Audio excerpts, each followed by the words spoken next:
Esta é a sala de troféus do Esporte Clube Corinthians Paulista. Quando você chega aqui, se depara com estas estantes. Muitas medalhas, títulos e troféus. Campeonatos paulistas, brasileiros, Libertadores, Mundiais, Recopa, troféus de torneios nacionais e internacionais e muitas premiações. E você pensa, o Corinthians é realmente um dos maiores clubes do Brasil e do mundo. E está correto, mas nem sempre foi assim. O Corinthians era considerado pela mídia brasileira como um clube regional, um time que só sabia ganhar o campeonato estadual. E para contar esse salto de evolução na história do Corinthians, precisamos voltar.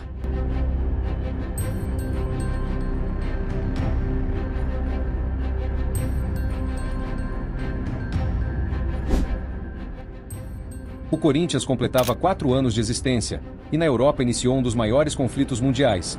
O conflito ocasionou uma série de migrações de europeus para o Brasil. Portugueses, alemães, italianos e espanhóis chegavam a todo momento. E um destes imigrantes espanhóis chegava com 6 anos de idade, e seu destino colocaria para mudar a história do Corinthians para sempre.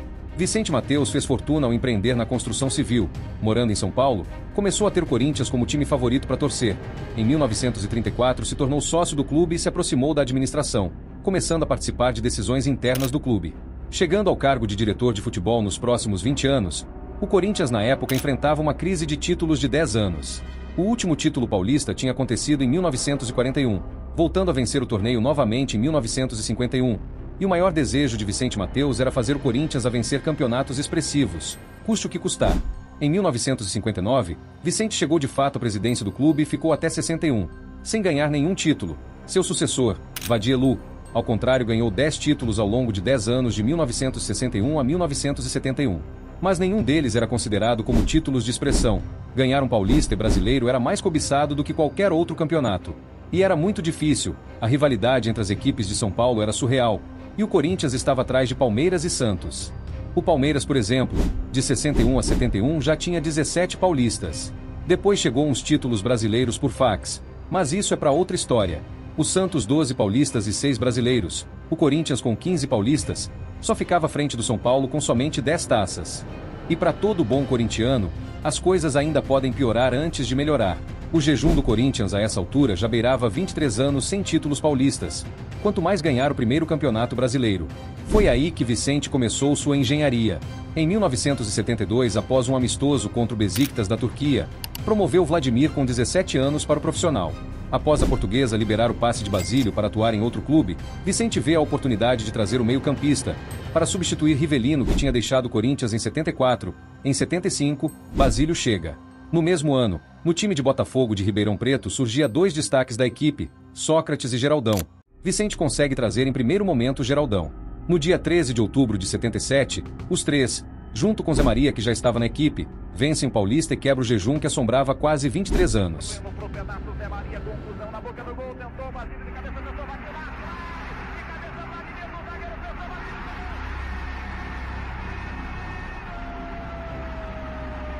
Mas Vicente queria mais. Após o Sport de Recife ter conquistado o Campeonato Pernambucano de 77, um garoto loirinho se destacava pela aplicação tática e preparo físico. Chamado por Vicente Matteus de Lero Lero, ele não perdeu tempo e trouxe outro reforço, que mais tarde ficaria conhecido como Birubiru. Após estas contratações, ele nota que uma em questão está abaixo do esperado, e é Geraldão, o destaque de Botafogo de Ribeirão Preto, e ele percebe que Sócrates, que ainda está lá, continuava se destacando sem um companheiro. E Vicente não vê outra forma a não ser buscá-lo, mas a essa altura, seria muito difícil a contratação, pois outros clubes também já tinham interesse no jogador. Sócrates naquele momento era o jogador mais cobiçado do Brasil. São Paulo, por exemplo, em alguns momentos já dava como certo a contratação. Mas Vicente queria tentar. Ele sabia que para São Paulo contratar Sócrates, teria que se desfazer de algum jogador. E Chicão era este o jogador. Vicente fica sabendo que a diretoria do São Paulo embarcaria em um voo para Ribeirão nos próximos dias para tentar finalizar os ajustes com Sócrates. Precisando então se antecipar, Vicente liga para o presidente do São Paulo, Antônio Lemes Nunes, para distraí-lo e diz que tem interesse em Chicão e que ofereceria 5 milhões de cruzeiros. Para o São Paulo isso era perfeito. Só precisava marcar a reunião o mais rápido possível, pegar o dinheiro da venda de Chicão e embarcar para Ribeirão. Vicente então marca a reunião para os próximos dias com toda a diretoria do São Paulo, manda seu vice no lugar e embarca para Ribeirão pela manhã. Assim teria todo o dia para tentar persuadir Sócrates antes da cavalaria São Paulina chegar. A reunião durou o dia todo, e Vicente conseguiu contratar o jogador com o dinheiro do próprio bolso. Birubiru e Sócrates se juntam em 78 e vencem o Paulista de 79. O radar de Vicente agora estava voltado para Campinas, onde o time do Guarani teria sido campeão brasileiro de 78. Vicente nota que ali estavam um dos melhores meio-campistas do futebol brasileiro, e era Zenon. Sem ter muito tempo, Zenon sai do Guarani em 80 para jogar na Arábia, e quando Vicente fica sabendo que em 81 ele queria voltar, vai pessoalmente buscá-lo em seu último ano de mandato naquele período e trazer para o Corinthians, onde venceria junto com Sócrates e Birubiru os paulistas de 82 e 83, que tinha como presidente Valdemar Pires.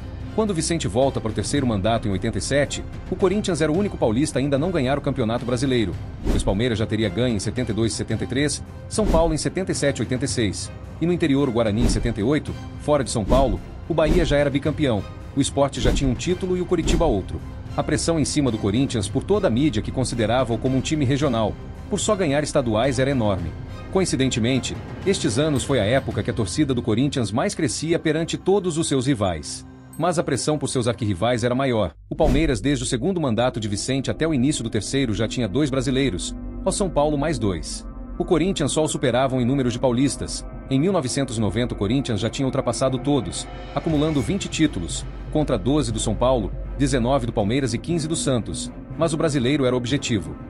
Mas Vicente tinha um grande problema. Depois de 1985 o time perdeu boa parte das estrelas que tinha, dificultando ainda mais a conquista nacional em seu mandato.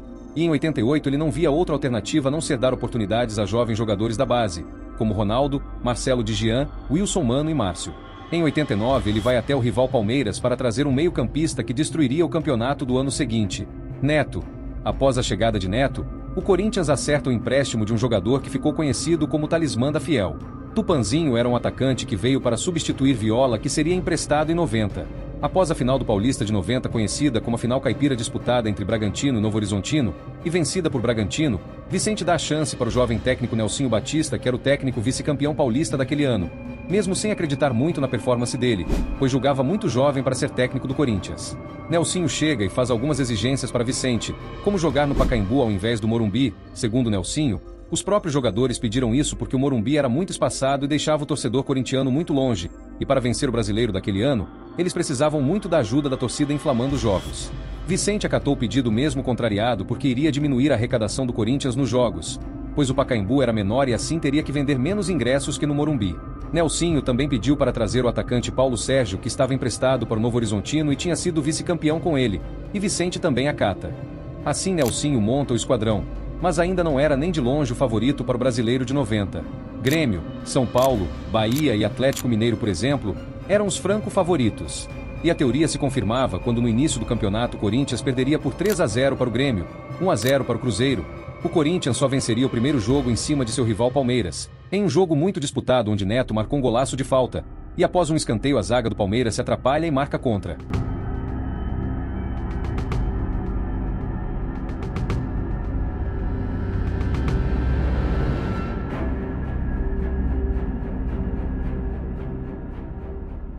O Corinthians termina a fase de classificação geral em 4º lugar, atrás dos favoritos Grêmio, Atlético Mineiro e São Paulo. Nas quartas de finais o Corinthians enfrentaria o Atlético Mineiro, São Paulo despachava o Santos, Grêmio ganharia do Palmeiras e Bahia venceria o Bragantino. Em um Pacaembu lotado, o Galo começou melhor na partida e abriu o placar com Gerson após falha da zaga corintiana. Após o gol, Neto entrou em ação, driblou e chutou de todos os cantos, procurando o empate.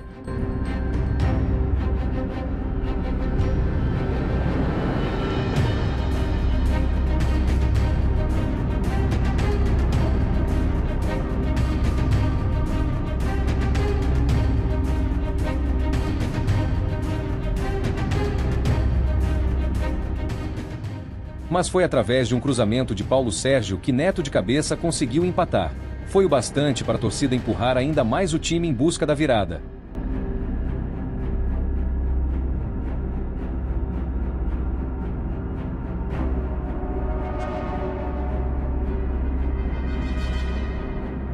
E depois de 10 minutos, Paulo Sérgio faz outra jogada pelo lado esquerdo e cruza para Tupanzinho, que não consegue dominar.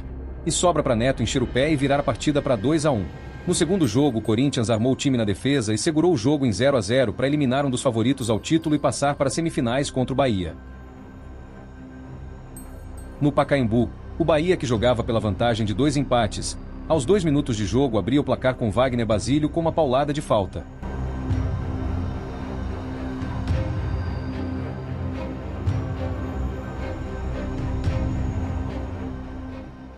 A torcida empurra o Corinthians para empatar o jogo, e depois de muita insistência, o Corinthians empata com um gol contra. E novamente o Corinthians pressiona para virar o jogo.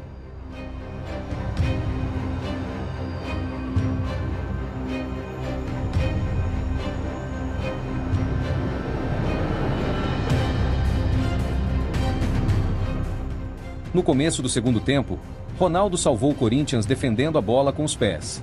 E na frente o Corinthians seguia mais uma vez em busca da virada.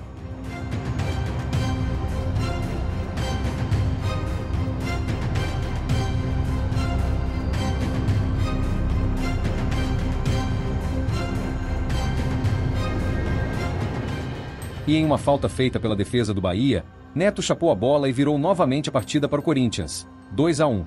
E no jogo de volta o Corinthians utilizou a mesma estratégia que eliminaria o Atlético Mineiro, segurando o jogo em 0-0, despachando mais um candidato ao título e indo à tão sonhada final do Brasileiro.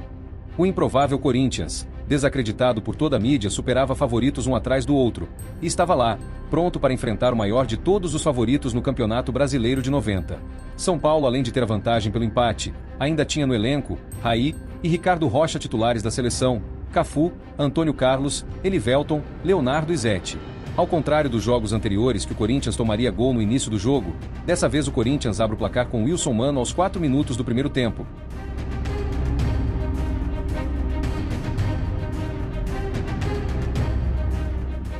E segura o jogo até o fim com Ronaldo fechando o gol.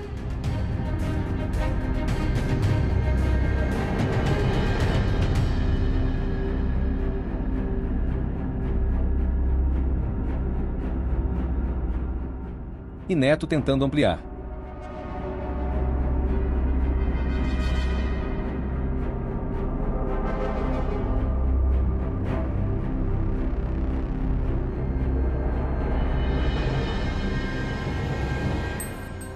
No fim, o Corinthians vence o jogo por 1-0, e agora possui a vantagem do empate no jogo de volta. Vicente Mateus estava a uma partida de se tornar o primeiro presidente do Corinthians campeão brasileiro. Mais de 100 mil pessoas esperavam o início do jogo, sendo elas 80% de loucos corintianos com bandeiras, faixas e fumaças. O Corinthians sabia que neste jogo a São Paulo não teria outra alternativa a não ser atacar o jogo inteiro, pois o Corinthians possuía a vantagem do empate. E assim, precisava segurar o jogo com muita raça, e quando desse, atacar com o mesmo empenho. O São Paulo começa o jogo sufocando. Alguns erros na zaga dava sustos em Ronaldo, que seguia segurando tudo que chegava.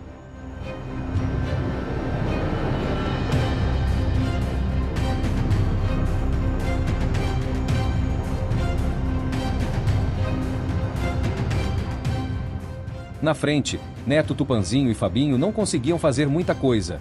Mas a raça na marcação, isso não faltava, e esse seria o ingrediente principal que ano após ano, uniu torcedores e jogadores. A raça, a força, o empenho em entrar em campeonatos que ninguém acreditaria e conseguir sair campeões. E assim o Corinthians foi do início ao fim, e em um ataque onde teve muita habilidade para se criar a jogada pelos pés de Fabinho, a bola sobra para Tupanzinho marcar o gol do jeito que todo corintiano gostaria que fosse, na raça. Tupanzinho, Fabinho fechou, grande, entre as pernas, Fabinho, olha o gol, olha o gol!